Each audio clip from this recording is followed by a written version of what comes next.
Yaxşı, bəs qeydiyyat necə olur, hansı tarixlərdə olur?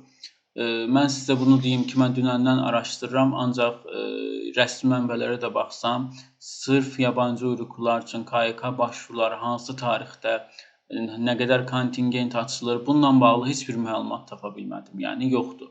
Amma ümumiyyətcə bunu deyə bilərəm ki, bu, başvuru məsələsi necə olur? Başvurular türklər üçün ümumiyyətcə sentyabr ayının ilk həftəsində açılır və 5-6 gün davam eləyir.